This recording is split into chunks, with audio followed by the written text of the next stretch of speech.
Hi everyone, and welcome to another ICP Zero to Dapp Educate session.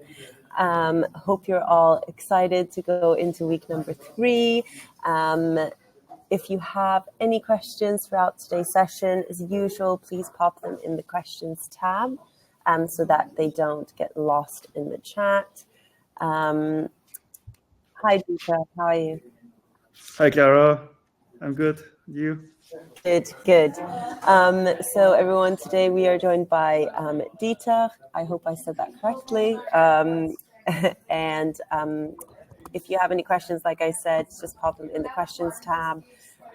Say hi in the chat and tell us what you think of the content. And I'm going to hand over to you now.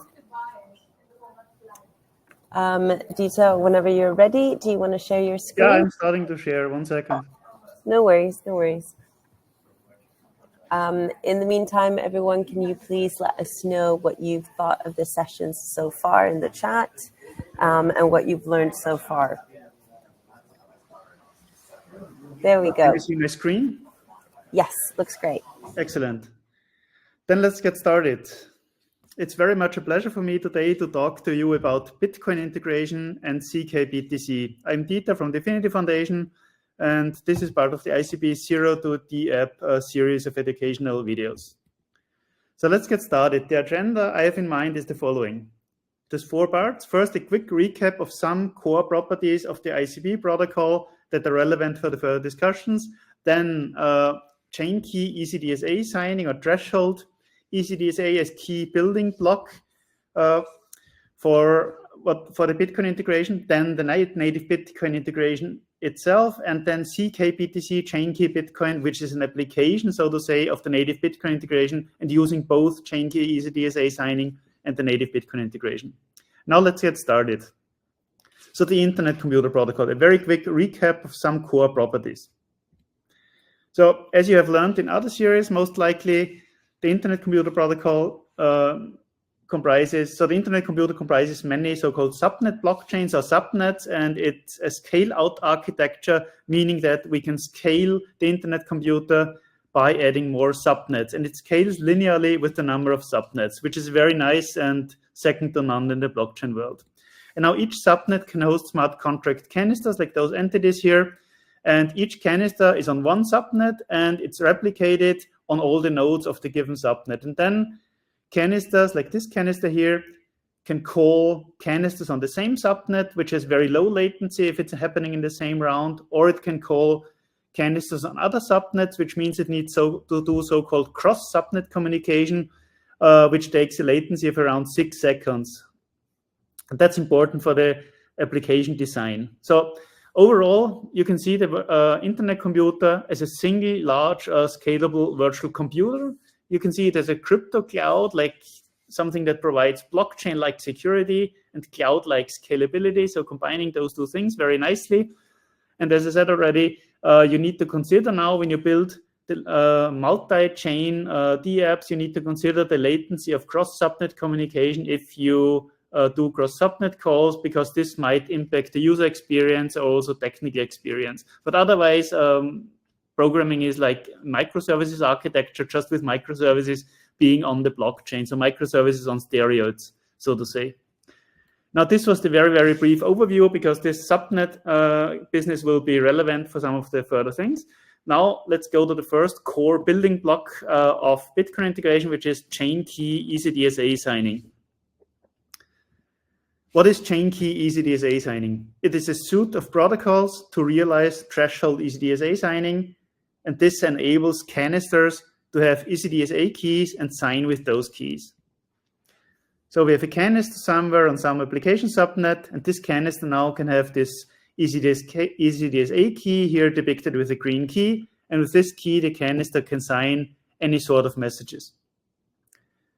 This is nice because, as you all know, ECDSA is a signature scheme which is used by many blockchains, for example, Bitcoin or Ethereum, to sign transactions. Now let's look under the hood a bit and see how this is working. So the Internet computer has a so-called threshold ECDSA subnet. So this is one subnet, a large subnet, a fiduciary grade subnet with many nodes. which is enabled for threshold ECDSA. And this means that a private key has been created in a secret shared manner, which means every replica in this subnet, 4 of them shown here, holds a secret key share. And whenever an operation with the secret key is to be performed, there's a multi-party computation being done by the nodes of the subnet in order to do the operation. For example, when a signature is requested using the private key, then the subnet nodes together perform a cryptographic multi-party computation operation to compute the signature. Now, this subnet exposes 2 APIs. One is getting the public key for a canister, and the other one is creating a signature, so signing with ECDSA. Now, the important part is that every canister, of course, has its own ECDSA key. But there's only one key shared on the subnet. That's the so-called master key. This is shared here. It's never reconstructed, of course. Also, when computing a signature, it's not reconstructed. It's done using multi-party computation. And now every canister gets their own key symbolized here. Of course, it's not held here. It's always held here. They get this own key, and this own key is derived using a key derivation algorithm, which is similar to BIP32, which we know from the Bitcoin world. Let's look at this now.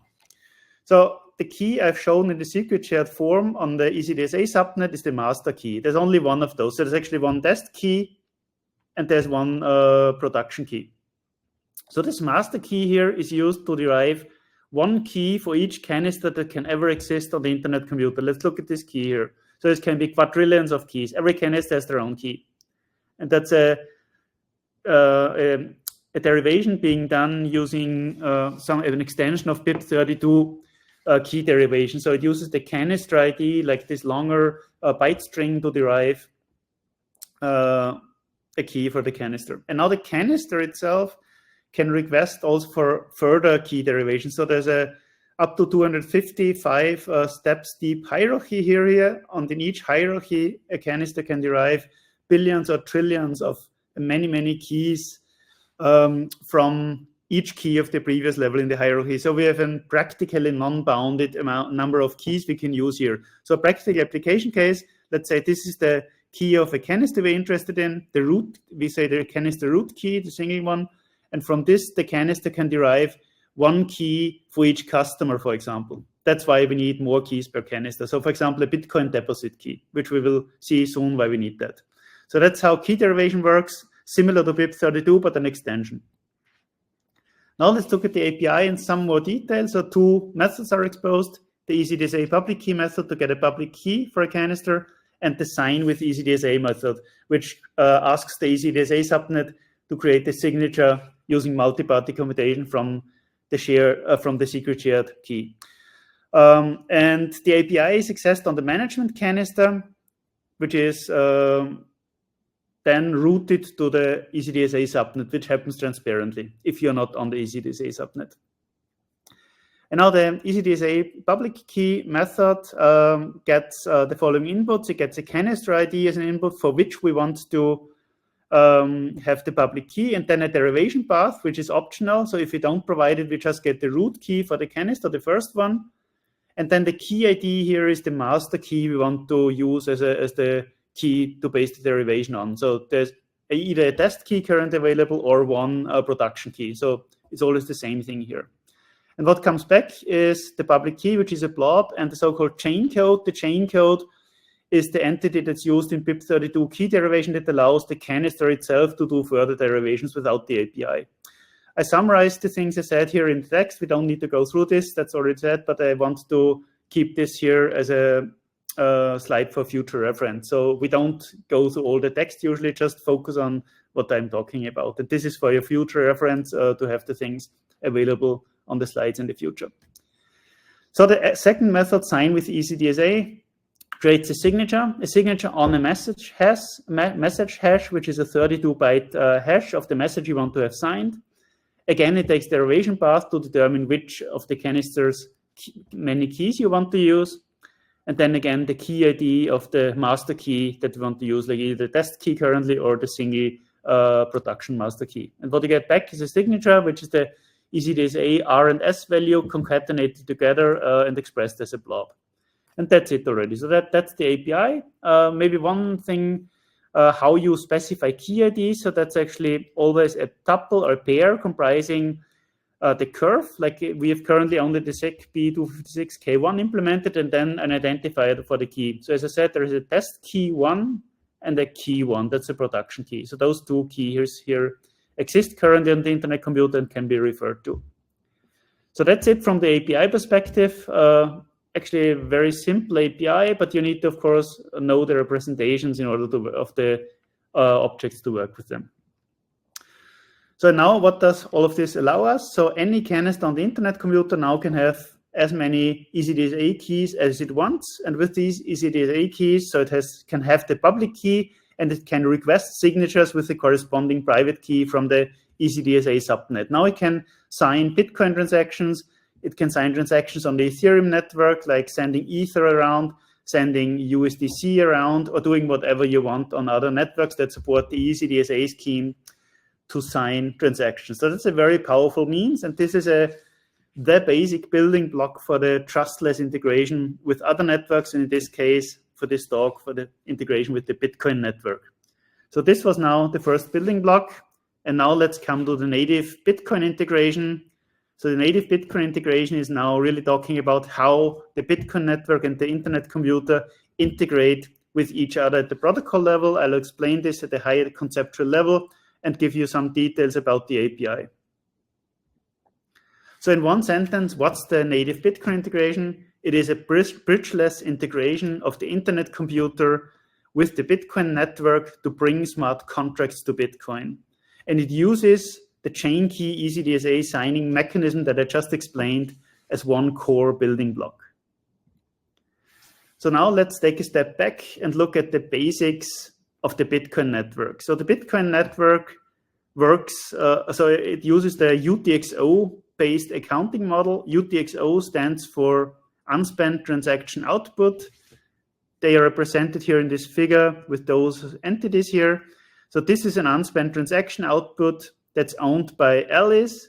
And so it has been sent to Alice's public key, to Alice's Bitcoin address, and Alice can spend it again with her private key, making a signature with her private key. Now, if Alice wants to do something like sending those two UTXOs with 100,000 and 300,000 Satoshis of value, respectively, to Bob, she would create a transaction to consume those two UTXOs and create a new unspent output for Bob, so targeted at Bob's public key, which then Bob can later spend again.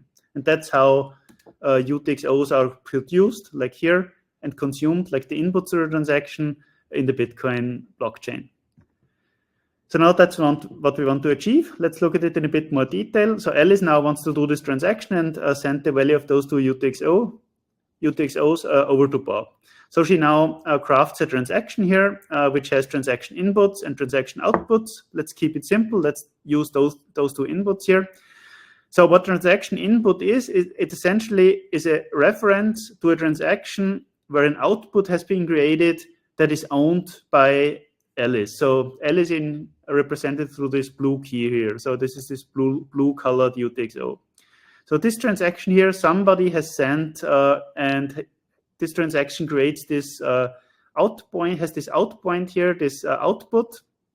And this output is referenced now from the new transaction and consumed in the new transaction. And let's do it with another one. So this other input to the new transaction here consumes the output of this transaction that has been made again to Alice. And now what Alice needs to do also is to define a new, so the target where the money or the Bitcoin of this transaction should go. In this case, let's say everything should go to Bob, like to this green public key. And let's ignore fees for now.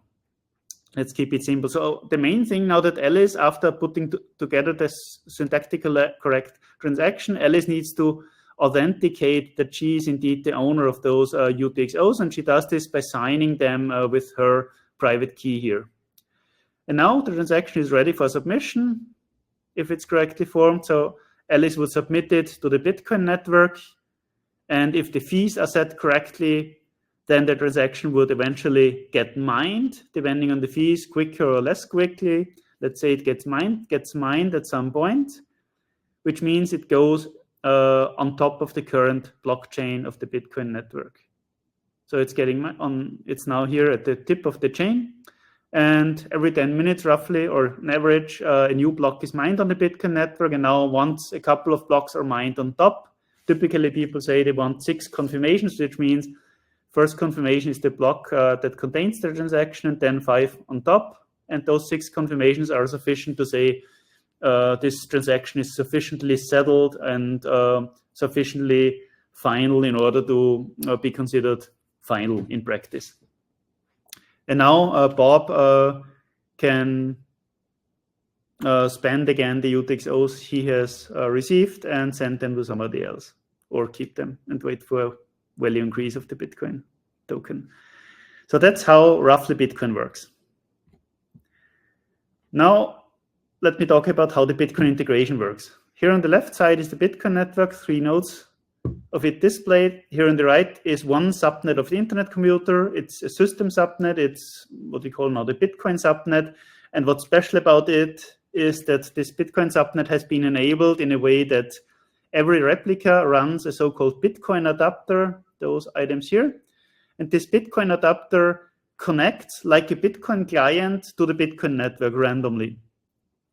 And now whenever a new block is mined in the Bitcoin network, it propagates with little delay to the Bitcoin adapters.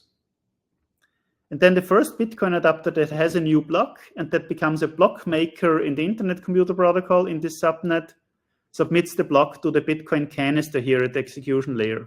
This Bitcoin canister is a smart contract that validates the Bitcoin block using the proof of work of Bitcoin, and then extracts all the transactions of the block. And what it does with transactions, so it analyzes all the inputs and outputs, and what essentially it does, it keeps track of the currently unspent outputs of the Bitcoin network. So all unspent outputs of the Bitcoin network are tracked by this canister, which is very powerful because it allows now any other canister to make a query here and ask which UTXOs are owned by a given Bitcoin address, and then the canister can respond to this query. This is very nice because it opens the door for all kinds of Bitcoin-related features that we'll look at shortly. And the whole integration now is trustless because there's no intermediary in between here, because the nodes here directly integrate with the Bitcoin network at the protocol level, at the network level. So this is very nice. It doesn't rely on any other entities that might run in the cloud, but it's really running completely. So we have only the Internet Computer Protocol running here with the Bitcoin protocol here, and with no additional trust assumptions. So that's one of the key ingredients here. Particularly, we don't have any bridges. That's the important thing. And yeah, so a couple of more things. So the state space of this Bitcoin canister is multiple tens of gigabytes. So it's 50, 60 gigabytes roughly, because it needs to track all the UTXOs, and it needs to track some indices over these UTXOs to allow for efficient queries. It also keeps some data cached. So all of this consumes data. So it's a large smart contract. I think only the internet computer is able of having smart contracts that consume tens of gigabytes of memory. So this canister uses the internet computer capabilities quite a bit, and while building it, it has stretched what the internet computer can do, and limits have been increased together with this canister. So this was at the forefront of development in this case. So much to this high level, very high level way of how the integration works. Next, let us come to the API. So the API that's exposed by this Bitcoin canister, it's actually exposed at the management canister. This API can be accessed by any canister on the internet computer. It can be a canister on the same subnet, which means it has lower latency to access it, but it's a system subnet, so it can only be a system canister. Or any other canister on an application subnet, like those two here, can access the API of this canister. And yeah, what's the functionality? So remember that the Bitcoin canister keeps track of all the UTXOs of the Bitcoin network.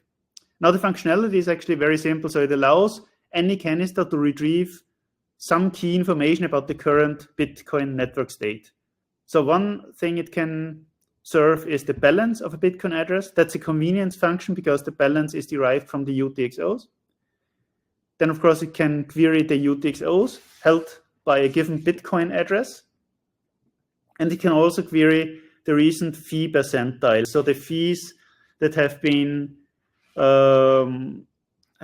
used in the last 10,000 transactions. This gives you an estimation on what kind of fee you should set in your transaction if you want to make one as a canister.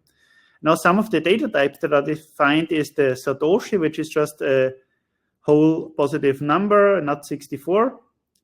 And then the Bitcoin network, so this is a variant comprising the mainnet and testnet variants, which refer to Bitcoin mainnet and testnet respectively. So with this, we distinguish whether we want to call the canister for Bitcoin mainnet or for testnet, because both are available on the internet computer. And if you build a Bitcoin integration-based application, you typically do a local development first, and then you deploy to the internet computer using testnet to do the final stages of testing, and then at some point you go with mainnet and use the Bitcoin mainnet API. Bitcoin addresses are just text, they're a string. Block hashes are blobs.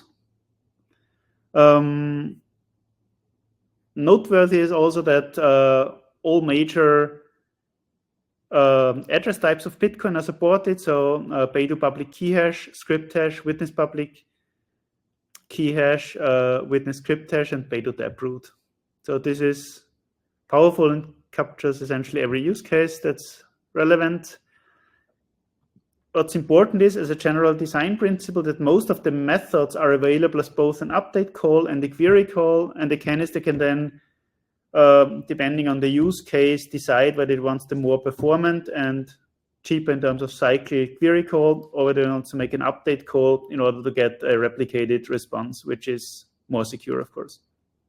That's something up to the application or decentralized application designer to decide. And it's also entirely up to the client, so the canister, to craft the Bitcoin transaction if you want to send one from the UTXOs, and also to use the fee information accordingly to estimate the fee that you want to use, and to manage the UTXOs under your control that you want to spend in a transaction. So there's quite a bit of footwork you need to do in order to get to work with this integration, because the API is a very low-level API. We'll see soon more details about it. And you need to use this low-level API to build a native Bitcoin integration application.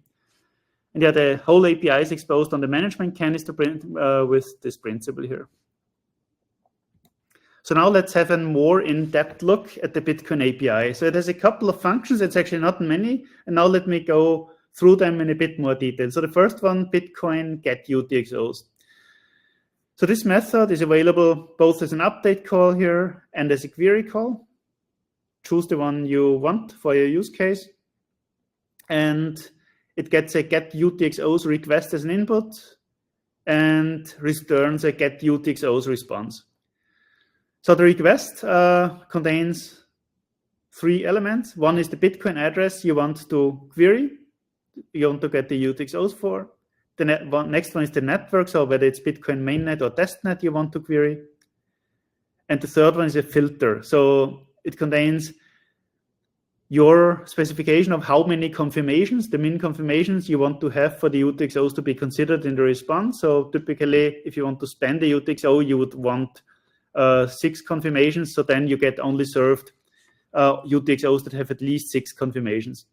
And if there are too many UTXOs under one address, which might be the case for an exchange, for example, then you can use the paging mechanism. So you get back in the first request, you will get back a next page, which you then input in the next call as a page again, and then you would get the next page with the same min confirmations parameter you have set previously. Now let's look at what you get back in the response of such a call. So first, of course, the UTXOs, so a list of UTXOs, and then also the tip block hash and the height of the Bitcoin blockchain. Those two allow you essentially to determine if a reorganization of the Bitcoin blockchain has happened. But yeah, the main thing here now is really the UTXOs that we want to talk about. And then if there's paging involved, the next page, so that you can page through a larger set of UTXOs, because there's at most 10,000 UTXOs returned in a single response. And if there's more than 10,000 UTXOs in response, you need to page through them. So that's the Bitcoin get UTXOs API. That's probably the main and also the most complex endpoint that's offered. And yeah, it's the most important one to understand. Now, what's a UTXO that we always talk about? So UTXO comprises three things. It's an out point, it's a value in Satoshi, and the height of the Bitcoin blockchain where the transaction that includes this UTXO has been mined. And then the out point is just a transaction ID and then an index within the transaction among the different out points in the transaction so that it can be identified. And this is the information you need to assemble a new transaction. If you want to craft a transaction as a canister, you need to use those information items, those UTXOs, in order to craft a new transaction and spend those UTXOs. But we won't go into those details. So this is then really Bitcoin specific stuff, and there are libraries you can use in order to do reprogramming here. But the basic understanding is good to have. So the next API, Bitcoin get balance. This is actually a convenience API because the get UTXOs API allows you to compute the balance yourself. So it's actually convenience and it has lower fees because the balances might be cached in the implementation and it has smaller response size and requires less computation on the canister, and I think it's cheaper for this reason to call this one if you only need the balance and you don't need the UTXOs themselves. So it returns the balance of the given address in Satoshi. Very simple. The get balance request gets, again, an address you want to query. It gets a network, Bitcoin mainnet or testnet, and the number of confirmations you want to have for the UTXOs to be considered for computing the balance. And that's it. And what you get back is the balance in Satoshi. That's a very simple method. The next one is also very important if you want to submit the transaction. It's Bitcoin get current fee percentiles. So what this does is it returns the historic fee percentiles in millisatoshi per vbyte over the most recent 10,000 transactions, which is typically in the range of 4 to 10 most recent blocks.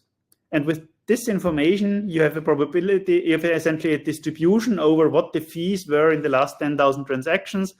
And this gives you a good indication of what the fees in the next block will be in order to get your transaction mined. And yeah, with this information, you can essentially then determine determine a fee for how quickly you want to get your transaction mined. So the higher you set the fee, the more quickly you will get it mined.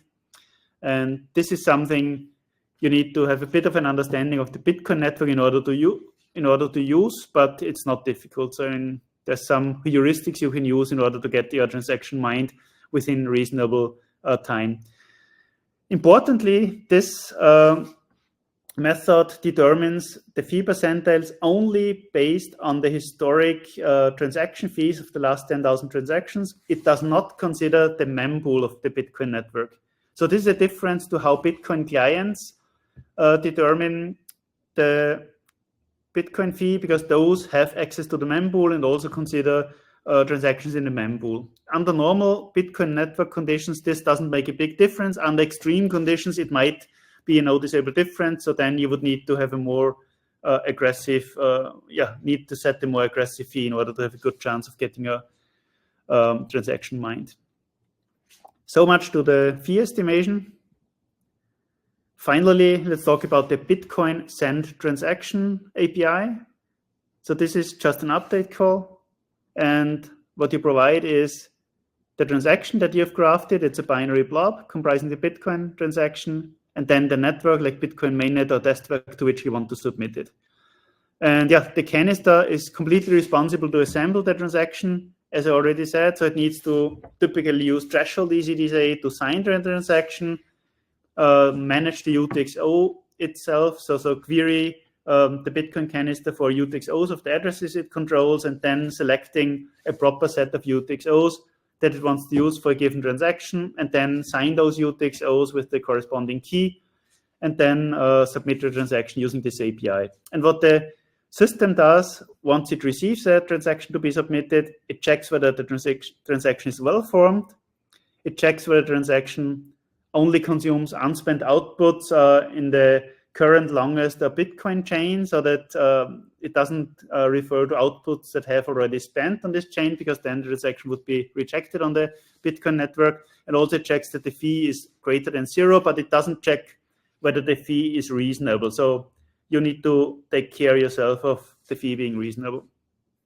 And the response you get back just indicates of these checks here succeeding, and if they succeed, the transaction gets queued up for submission, and the actual submission happens asynchronously at a later point in time, according to an algorithm implemented in this Bitcoin canister.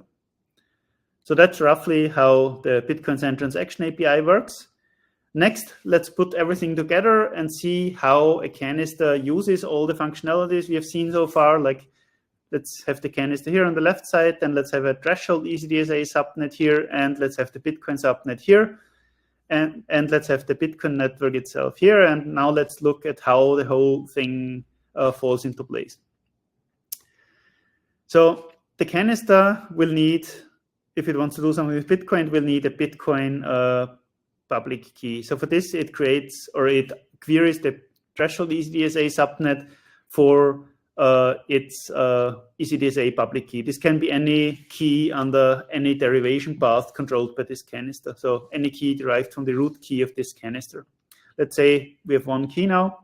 From this key, the canister can derive a Bitcoin address, and then it can, for example, ask a user to deposit Bitcoin to this address. At some point, let's say this is not shown here, the user deposits Bitcoin here. And now let's look at what is happening all the time here asynchronously. So as I mentioned earlier, the Bitcoin adapters of the Bitcoin subnet are connected to the Bitcoin network, to multiple, so each adapter is connected to multiple nodes in the Bitcoin network.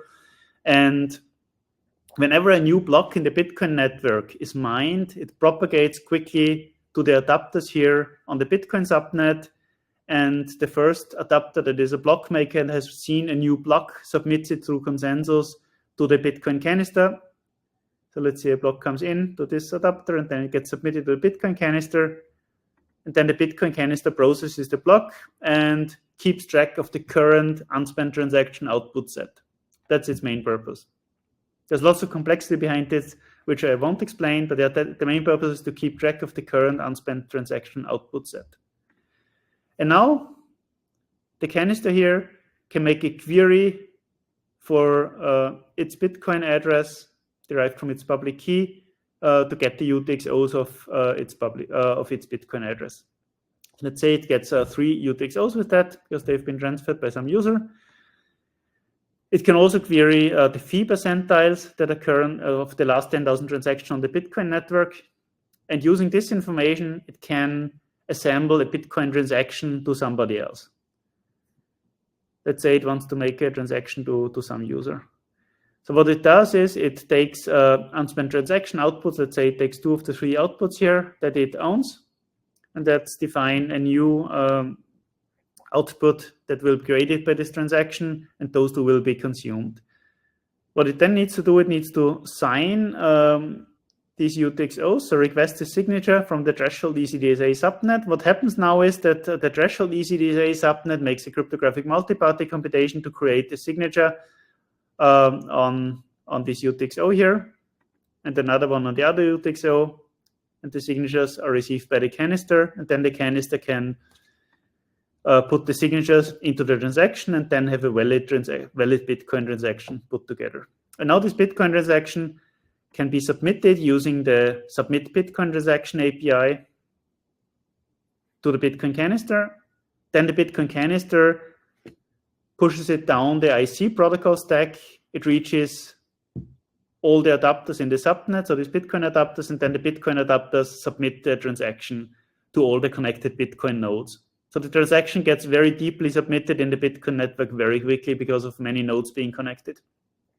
And that's now the life cycle on how roughly Bitcoin integration works on a very high level and how different things play together. And as you see, there are different subnets involved. So when you design your application, you need to be aware of the fact that the cross-subnet communication adds 6 seconds of overhead roughly whenever you do a cross-subnet communication, like to ask for a threshold ECDSA signature, or when you're querying the interface of the Bitcoin canister. So now the question is when to use the Bitcoin integration and when not to use the Bitcoin integration. So when to use it, you should use it when your use case requires to have Bitcoin on ICP, but the use case is not covered by ckBTC, which we'll be talking about shortly. So for example, a direct cross-chain swap in a DEX between Bitcoin and other currencies, which are happening on ICP. So this is something you can use the native Bitcoin integration and do the hard work yourself to use this low-level API to get a native integration. Or any form of native Bitcoin DeFi, like lending protocols, for example.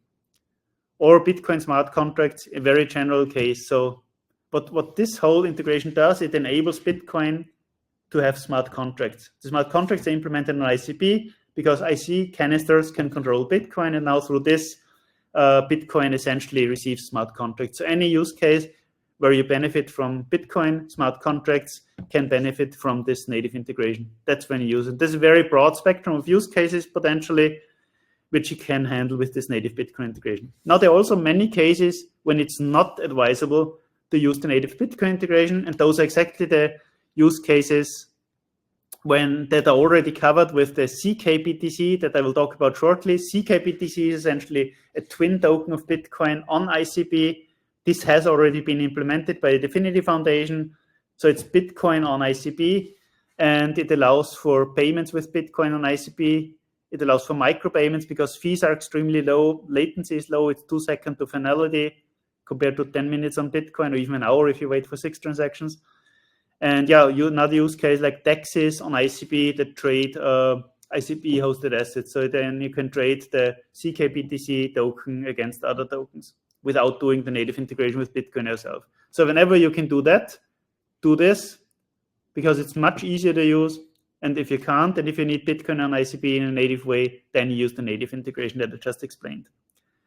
And now I would like to jump to the next part, which is ckBTC chain key Bitcoin. Explain you exactly what it is. I already hinted at it, so that you can get an understanding how what ckBTC is and how to work with ckBTC. So in one sentence, ckBTC or chain key Bitcoin is a Bitcoin twin token on the internet computer, which is 100% backed with real Bitcoin, which is held in custody by a smart contract. And as an important side remark, ckBTC uses chain key ECDSA signing, which I explained as the first part of this talk, and native Bitcoin integration, which I just explained as basic building blocks. So ckBTC can be seen as an application built on top of the Bitcoin integration and threshold ECDSA features. So yeah, ckBTC or chain key Bitcoin allows for doing fast Bitcoin transactions on ICP. You can see there's a Bitcoin twin token on ICP, which is 100% backed with real Bitcoin. And it can play an alternative to the Lightning Network because it's equally cheap and it allows for very fast transaction. Uses a different model, but it's a very, very good alternative to Lightning. Particularly in the ICP, because you can use all the nice IC features like internet identity and so on to work with ckBTC as an end user. So it's a very, very simple to use thing as an end user. For example, for payment at a point of sales terminal. So how does it work at a very high level? So if you see here the Bitcoin network, as a first step, somebody needs to move Bitcoins onto the ICP network, namely into the ckBTC minter canister. So this is a canister that escrows or holds in custody the Bitcoin that's sent to it. And for every Bitcoin it receives, it mints an according ckBTC. And while the ckBTC is in circulation, is being used by users, the Bitcoin associated to it remains locked in this canister. So for every ckBTC that's issued by the ckBTC ledger, or that's circulating in the ckBTC ledger, there is one Bitcoin held in custody by the ckBTC minter.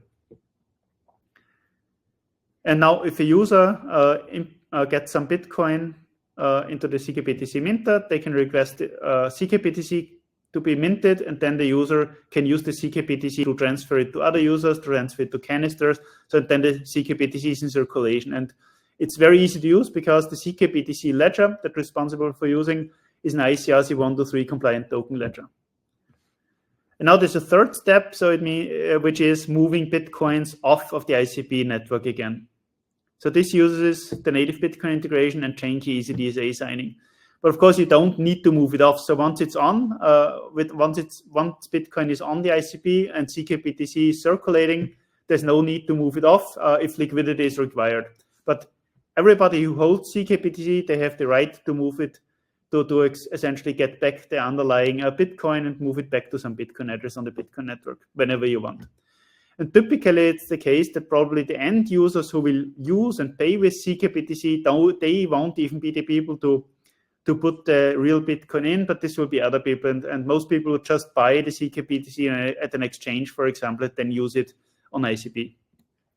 Now let's have a look at how ckBTC conversion works. So converting BTC to ckBTC. This is a multi-step process. Let's say Alice here wants to obtain some ckBTC and she has some Bitcoin that she wants to exchange for ckBTC.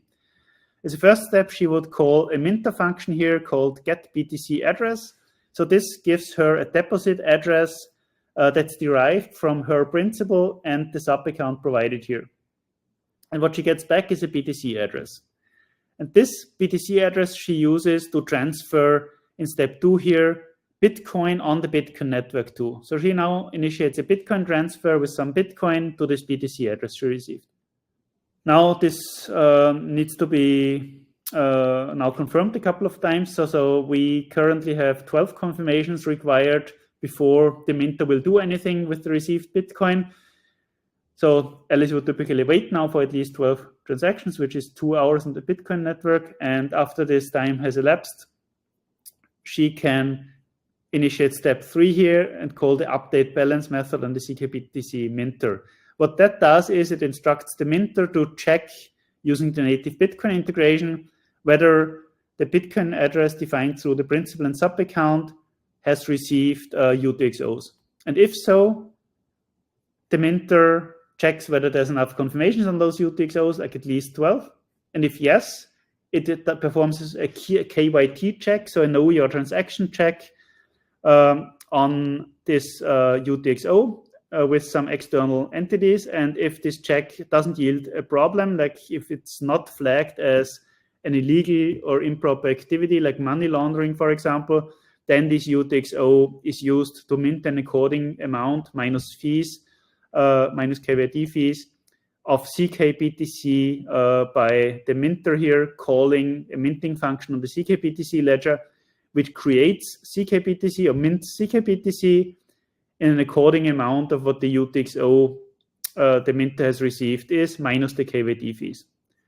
And then the response here is a block index for the ckBTC ledger block where the minting has happened. And this block index is also the one that the user receives back together with her new balance. Now what I said here is done with all the UTXOs that the minter received if Alice transferred multiple UTXOs in the transaction to the minter. And that's it. From that point on, Alice would have now additional balance in her ckBTC minter according to what she has transferred here minus the KYT fees. And then she can use the transfer function or other functions here on the ckBTC ledger to work with her ckBTC. There's further useful methods potentially that can be used on the minter, like get the deposit fee to know what the deposit fee is. And yeah, that's essentially it. So that's the flow to get Bitcoin into the ckBTC, into the internet computer in the form of ckBTC. Next, once ckBTC is on the internet computer, it remains in the minter untouched, and the according amount of ckBTC has been minted to the ledger, and now it can be used here like in any ICRC 123 compliant token. So it's just a token ledger now holding ckBTC, and people can transfer as they wish ckBTC among each other or canisters. So that's now a regular use of the ICRC 1, 2, and 3 standards to do things like clearing the balance, initiating transfers, approving, like ICRC2 approvals, and transferring from to have those different payment flows. I've linked here the standards here. There's also a nice blog post on the MMMap blog by Roman that you might want to read if you are interested in payment flows on the internet computer and to see whether you want to use ICRC 1 or 2 methods to do the transfer of tokens.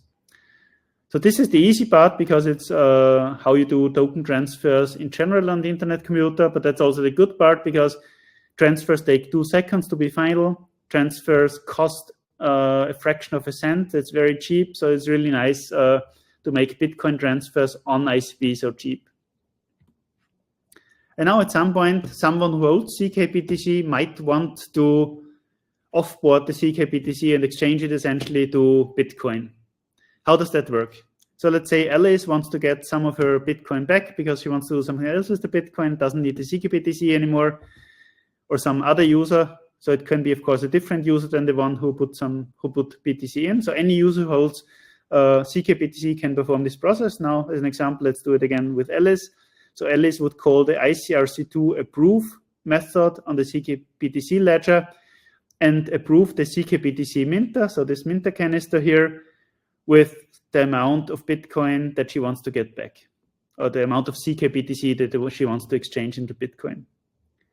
Once this approval is done, so this approval is an ICRC2 approval. What it does is essentially tells the ckBTC ledger that now the minter has authority to handle much ckBTC minter, ckBTC on behalf of the user.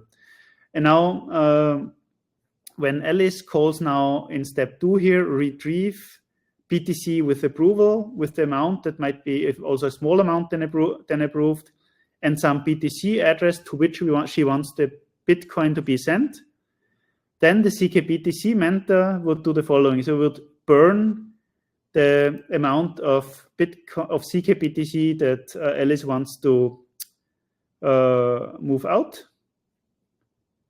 So it means the ckBTC would cease to exist. It would be removed from circulating supply in the ledger. It would be burned.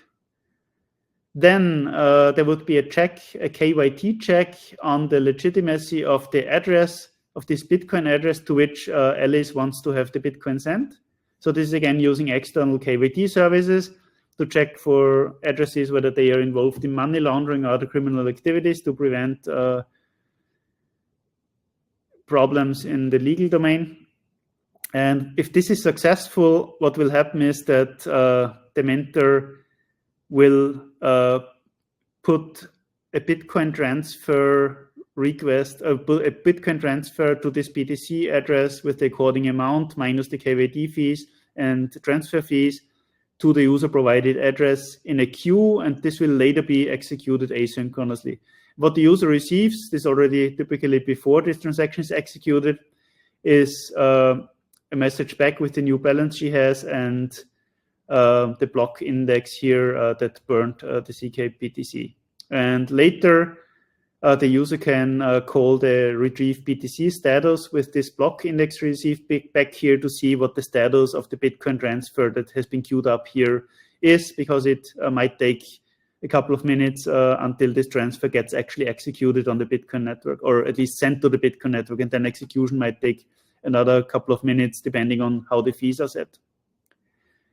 And yeah, once the transaction has been executed at the Bitcoin network, Alice would now have her ckBTC exchanged to real Bitcoin again, and it would sit on her BTC address here and usable as any Bitcoin is on the Bitcoin network. So this explains how we can get ckBTC out of the internet computer and change it back to Bitcoin.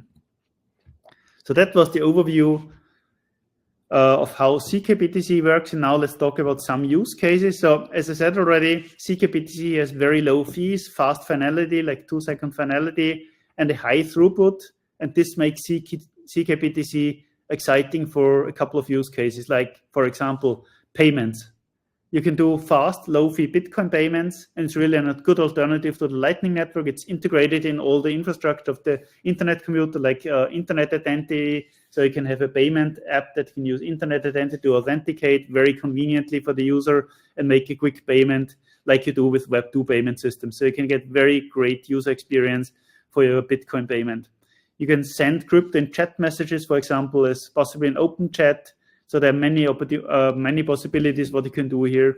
There's lots of DeFi things you can do, like low-fee Bitcoin trading on IC DEX DApps, ckBTC being used as collateral for crypto loans, or use Bitcoin in international trade settlement, for example, to settle trades between two countries cross-border, and many more. So those are just a few examples that have been or are being worked on, but I think your imagination is the only boundary or only limit here to what you can do with ckBTC. And yeah, this is also what I wanted to talk about. So to have a quick recap, we now went through 4 different sections. First, a quick recap of how the Internet Computer Protocol works to show you mainly the subnet structure, and then explaining the building block of chain key ECDSA signing, a threshold ECDSA protocol suite, which is then used for native Bitcoin integration. And then finally, how ckBTC or chain key Bitcoin builds on top of chain key ECDSA and native Bitcoin integration to realize an on-chain Bitcoin token called ckBTC that can be transacted with low latency and low transaction fees and high throughput. And this is what I want to conclude with. And now we have some time for questions. And I'm very happy to have a discussion with you now on what you are interested in.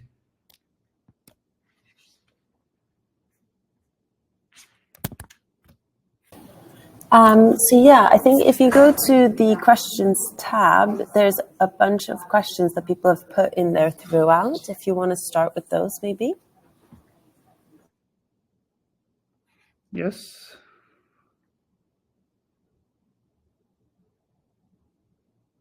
There's lots of discussion. I'm just trying to find questions. If you go to the tab next to it, you see where it says questions.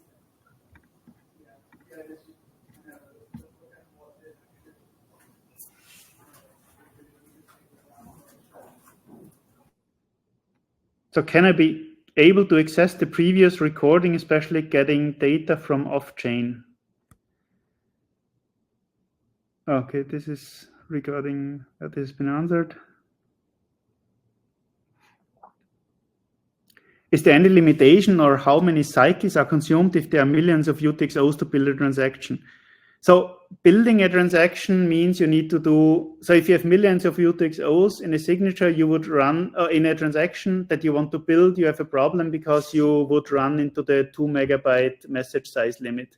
So yeah, there's limitations. So there are some limitations in the Internet Computer that you have a 2 megabyte message size limit, and this limits on how many UTXOs you can have in one transaction if you want to create a transaction. Does this answer your question?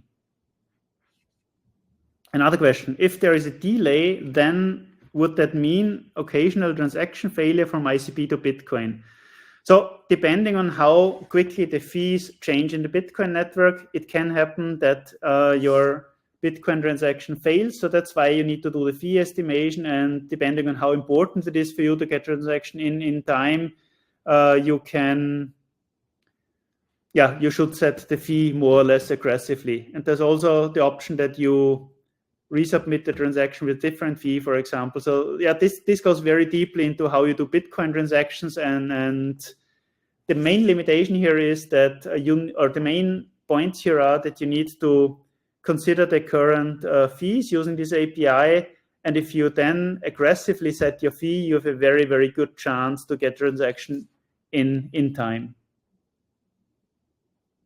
So another question by Matthias, perhaps this is a bit oversimplified, but the BTC canister works like an indexer, but is also able to create transactions in IC. So yes, it essentially indexes the UTXO set of the Bitcoin network. So you can then query UTXOs for each Bitcoin address, but it doesn't create transactions. So the user or the canister who wants to submit the transaction to the Bitcoin network is responsible completely to create the transaction. So that's completely in the sphere of the canister.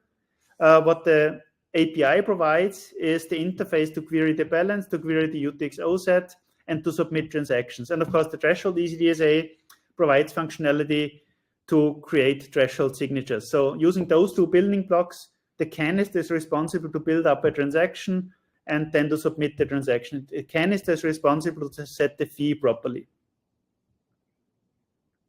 Another question. In the current implementation, can you please tell where is the KYT injected or done? So the KYT is implemented as a separate KYT canister that uses HTTP out calls to currently one KYT provider, which is Chainalysis. In the future, the idea is to have multiple KYT providers. And for every KYT, there's a small fee being made to the KYT, being paid to the KYT canister, which is then paid to people who provide API keys that they bought from the KYT providers, currently Chainalysis. And this KYT canister is called whenever a UTXO that's coming into the internet computer is to be analyzed, and whenever an address, when exchanging ckBTC to BTC, should be checked. In those two cases, we call this, so the minter calls the KYT canister. It's always the minter that calls the KYT canister. Can you go into a bit more detail than how the reverse process ckBTC to BTC works?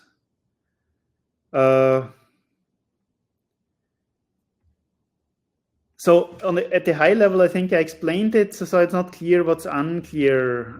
Matthias, maybe can you speak up to ask the question, what's missing in your understanding? It's not clear from the written question. Well, let's otherwise move on and come back to it later. He just wrote in the chat, Matthias, he said, it's okay, you went over it during the slides. I think. Okay, so this question was maybe there before I went over it. Okay, good, yeah. Perfect. Let's go back to the questions.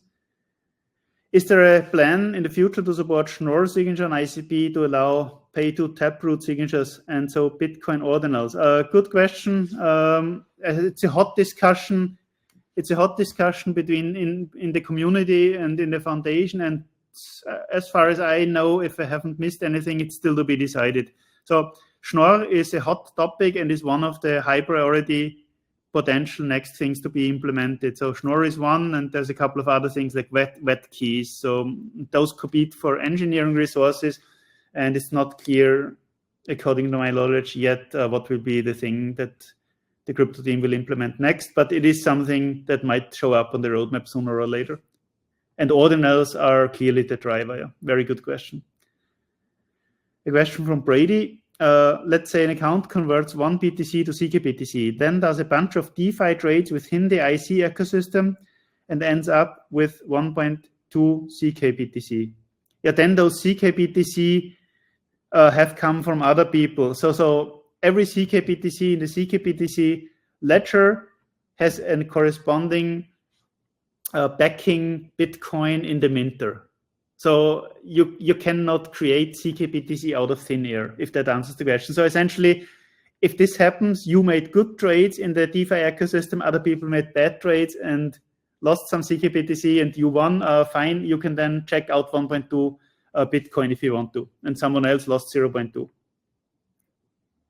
But of course, there's no ckBTC created without backing Bitcoin. If the account wants to convert all 1.2 ckBTC back to BTC, how does the ckBTC canister determine which accounts the BTC gets redeemed from? Will the redemption come from multiple BTC addresses? So the ckBTC minter determines, according to an algorithm, which UTXOs it uses for redeeming Bitcoin. So that's out of the control of the end user or of the entity who makes the transaction. That's up to the minting canister to decide on which UTXOs it uses for a particular redemption of BTC. One side note here: if multiple people within a given time frame make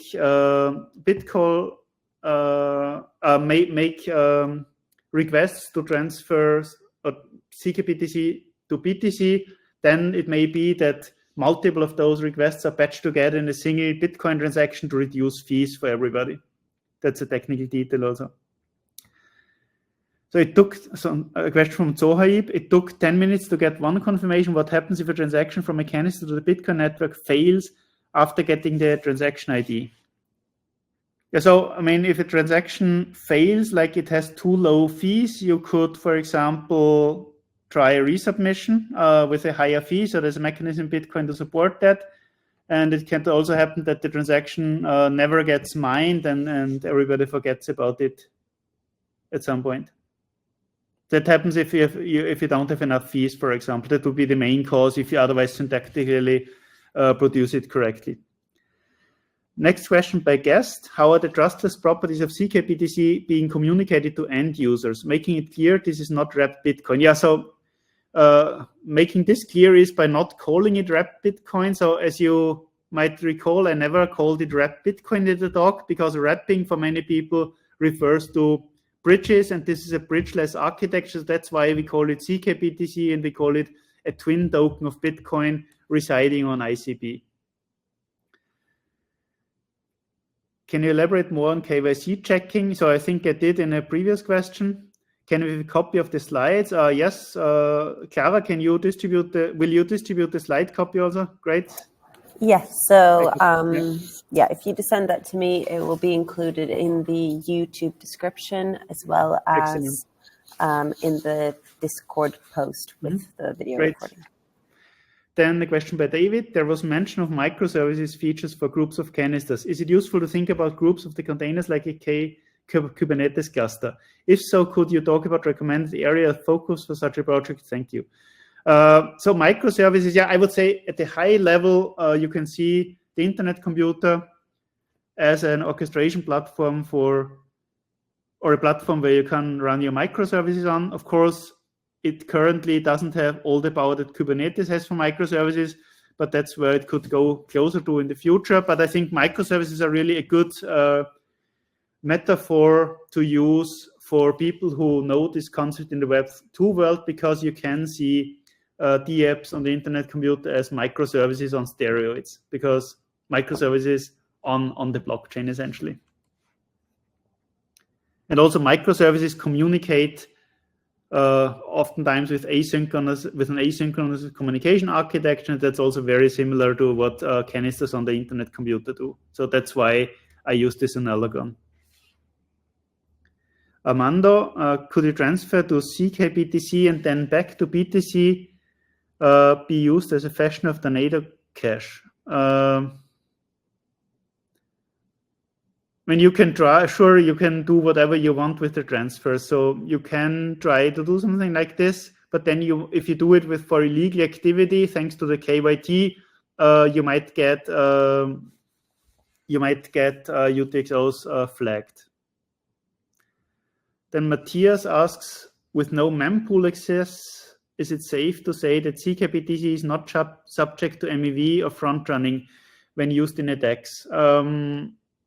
Yeah, so I would say front running is much better in the internet computer than on Ethereum-like chains, because the internet computers transactions that are submitted are not visible in the public, but they are confidential within the nodes of the subnet they're submitted to. So I think that makes it much harder to implement MEV. So essentially it would require illegal action by node providers to hack the node, and also in the future to break the AMD, SEV, SNP memory encryption protection in order to get access to the information in the submitted transactions. So I would say yes, it's harder to do MEV. It's substantially harder to do MEV on the internet computer and thus front running than on other blockchains. And I think that was the final question I have on the list here. There's more in the chat maybe, but also we are out of time. So Clara, you need to let me know whether we should continue or whether everything has been answered, or whether you want to have another question round. I think it seems like all the questions have been answered. If anyone has any final questions, please pop them in the chat now. Otherwise, I think this is it. And thank you so much, Dita, for your for answering all the questions and for delivering a really interesting talk. The recording will be posted tomorrow along with the slides. So if you want to catch up, or if you missed a part of the workshop, then it's all good, don't worry. So yeah, everyone say thanks in the chat. It seems like everyone enjoyed it lots. So thanks you all for joining, and thank you, Dita. Yeah, thanks everybody. Have a good Thank you. evening or morning. Have a good day. Goodbye, everybody.